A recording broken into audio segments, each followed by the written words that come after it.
ज्येष्ठ पूर्णिमा की आप सभी को बहुत बहुत शुभकामनाएं। ज्येष्ठ माह के शुक्ल पक्ष की पूर्णिमा तिथि को ज्येष्ठ पूर्णिमा कहा जाता है और इस दिन व्रत रखने का विधान है। महिलाएं दिन भर व्रत रखने के बाद रात को चंद्रमा के दर्शन करके व्रत खोलती हैं। वैदिक पंचांग के अनुसार आज यानी 11 जून को ज्येष्ठ माह के शुक्ल पक्ष की पूर्णिमा तिथि है। इस दिन ज्येष्ठ पूर्णिमा का व्रत रखा जाता है। साथ ही सुहागिन महिलाएं आज अखंड सौभाग्य की कामना से वट पूर्णिमा का व्रत भी करती हैं। ज्येष्ठ पूर्णिमा का व्रत बहुत ही फलदायी माना गया है और कहते हैं कि इस दिन यदि विधि विधान से सत्यनारायण भगवान का पूजन किया जाए तो जीवन से सभी कष्ट और दुख दूर होते हैं। भगवान सत्यनारायण भगवान विष्णु का ही स्वरूप हैं और इनके प्रसन्न होने से माँ लक्ष्मी भी अपनी कृपा बरसाती हैं। ज्येष्ठ पूर्णिमा के दिन पूजा के बाद यह व्रत कथा अवश्य पढ़नी चाहिए। सत्यनारायण भगवान की कथा।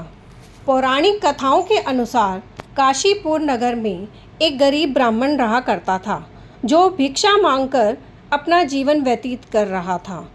एक दिन उसे भिक्षा मांगते देखकर भगवान विष्णु ने स्वयं एक बूढ़े ब्राह्मण के रूप लेकर उस गरीब ब्राह्मण के पास गए और कहने लगे, हे विप्रे, श्री सत्यनारायण भगवान मनोवांछित फल देने वाले हैं, तुम उनका व्रत पूजन करो। इस व्रत को रखने से मनुष्य सब प्रकार के दुखों से मुक्त हो जाता है। साथ ही भगवान विष्णु ने ब्राह्मण से कहा कि सत्यनारायण भगवान की पूजा करने और व्रत रखने के लिए पूर्णिमा तिथि शुभ होती है।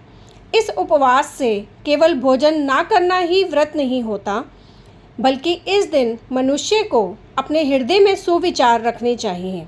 उपवास के समय हृदय में यह धारणा होनी चाहिए कि आज श्री सत्यनारायण भगवान हमारे पास ही विराजमान हैं।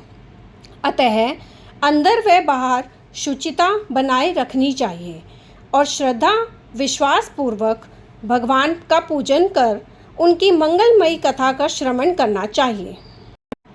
श्री सत्यनारायण कथा के अनुसार पूर्णिमा तिथि के दिन व्रत पूजन करना मानव जाति का समान अधिकार है, चाहे वह निर्धन धनवान राजा हो या व्यवसायी ब्राह्मण हो या अन्य वर्ग स्त्री हो या पुरुष। यही स्पष्ट करने के लिए इस कथा में निर्धन ब्राह्मण, गरीब लकड़हारा, राजा उल्का मुख, धनवान व्यवसायी, साधु वैश्य और उसकी पत्नी लीलावती, पुत्री कलावती, राजा तुंगध्वज और गोप गणों की कथा का समावेश किया गया है। जिस तरह लकड़हारा गरीब ब्राह्मण उल्का मुख गोप गणों ने सुना कि यह व्रत सुख सौभाग्य संपत्ति सब कुछ देने वाला है, तो सुनते ही श्रद्धा भक्ति तथा प्रेम के साथ सत्य व्रत का आचरण करने में लग गए और फलस्वरूप सुख भोग कर परलोक में मोक्ष के अधिकारी हुए। भगवान सत्यनारायण की कथा हमेशा संपूर्ण सुननी चाहिए और लिया गया संकल्प पूरा करना चाहिए।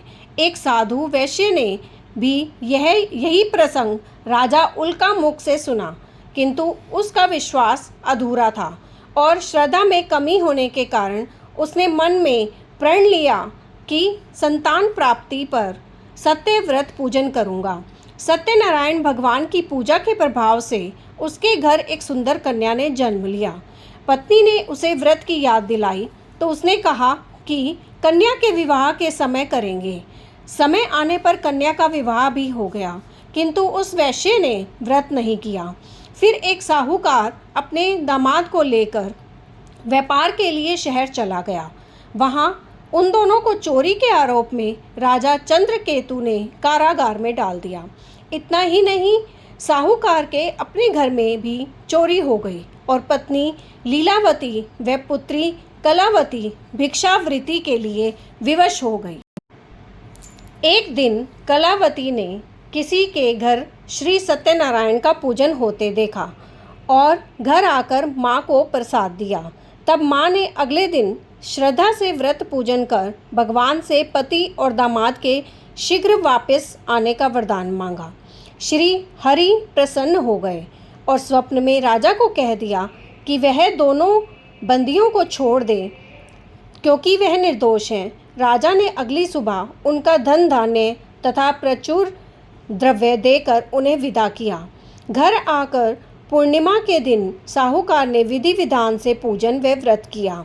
इतना ही नहीं, जीवन भर सत्य व्रत का आयोजन करता रहा, जिसके प्रभाव से सभी सांसारिक सुखों को भोगने के बाद उसे मोक्ष प्राप्त हुआ।